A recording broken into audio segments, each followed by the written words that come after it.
Recharge खत्म होने के बाद आउटगोइंग के साथ साथ इनकमिंग कॉल का भी बंद होना। सर, जब प्रीपेड प्लान एक्सपायर होता है या मोबाइल रिचार्ज की वैलिडिटी खत्म होती है तो आपकी आवाज बंद कर दी जाती है। फोन मेरा, सिम कार्ड मेरा, नंबर मेरा। तो सर, रिचार्ज खत्म होने के बाद आउटगोइंग कॉल बंद होना समझ आता है, लेकिन इनकमिंग कॉल बंद होना सरासर मनमानी है।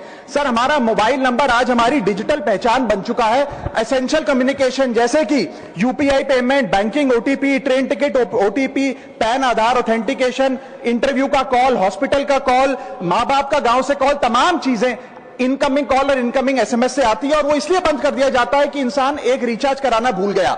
सर, इनकमिंग कॉल बंद करना is not stopping of a service, ये हमारे राइट टू कम्युनिकेशन को स्टॉप करने जैसा है। सर, जैसे आपका आधार कार्ड इसलिए एक्सपायर नहीं हो जाता कि आपने डिटेल अपडेट नहीं करी, या आपका बैंक का खाता इसलिए बंद नहीं हो जाता कि आपने मंथली डिपॉजिट जमा नहीं किया, या आपका वोटर आईडी इसलिए सस्पेंड नहीं हो जाता कि आप एक चुनाव में वोट डालना भूल गए। ठीक उसी तरह आपका मोबाइल नंबर इसलिए सस्पेंड और डीएक्टिवेट नहीं होना चाहिए कि आप एक रिचार्ज भूल गए। सर, मैं सदन में फ्री आउटगोइंग की मांग नहीं कर रहा, फ्री डेटा की मांग नहीं कर रहा, लेकिन इनकमिंग कॉल फैसिलिटी की गारंटी होनी चाहिए। मेरी 3 स्पेसिफिक मांग है। पहली, प्रीपेड मोबाइल कनेक्शन में इनकमिंग कॉल और इनकमिंग एसएमएस कम से कम 1 साल तक कंटिन्यू रहे, चलता रहे from the date of the last recharge, ताकि एसेंशियल कम्युनिकेशन चलती रहे। दूसरी, deactivation of the mobile number after 3 years. ऐसा ना हो कि आपका मोबाइल नंबर किसी को आपका मोबाइल नंबर बंद करके किसी और को अलॉट कर दिया जाए। कम से कम 3 साल का ग्रेस पीरियड देना चाहिए from the date of the last recharge. And third demand, mobile operator should introduce a low cost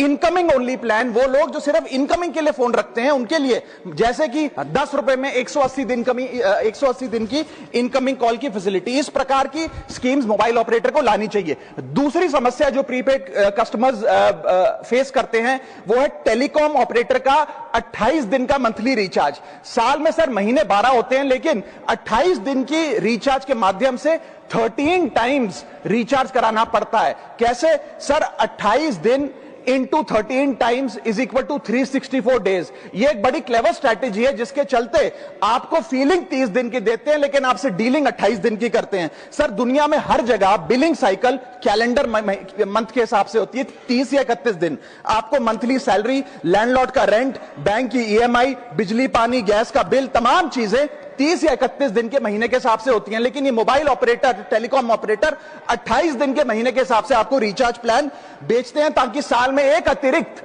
recharge आपको मिल जाए।